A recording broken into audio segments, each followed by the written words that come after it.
এক ছিল এক রাজা। ফলে ফসলে ভরপুর ছিল তার রাজ্য। কোনো কিছুর অভাব ছিল না। রাজার একদিন শখ জাগলো দূরে কোথাও বেড়াতে যাওয়ার, যেখানে নেই কোনো কোলাহল, চারদিকে সবুজ আর আকাশ ভরা পাখি।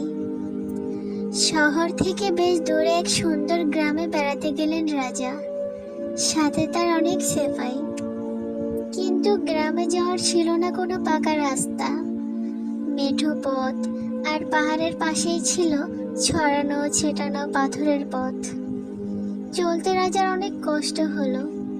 ফিরে এসে রাজা তার মন্ত্রীকে আদেশ করলেন যেন পুরো রাজ্যের রাস্তা নরম চামড়া দিয়ে ঢেকে ফেলা হয়। এর জন্য প্রয়োজন অনেক টাকা।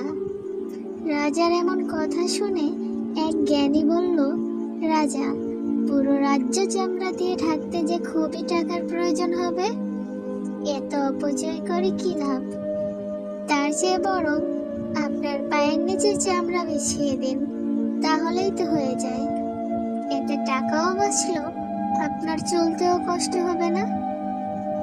রাজা তার বুদ্ধি শুনে দারুণ খুশি হলেন এবং জ্ঞানী লোকটির পরামর্শ অনুযায়ী রাজা চামড়া দিয়ে জুতা তৈরি করলেন। তো প্রিয় দর্শক, এই গল্পে একটি চমৎকার শিক্ষা রয়েছে।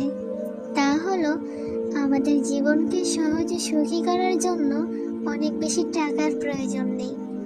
প্রয়োজন শুধু নিজের বুদ্ধি এবং সুন্দর দৃষ্টিভঙ্গির।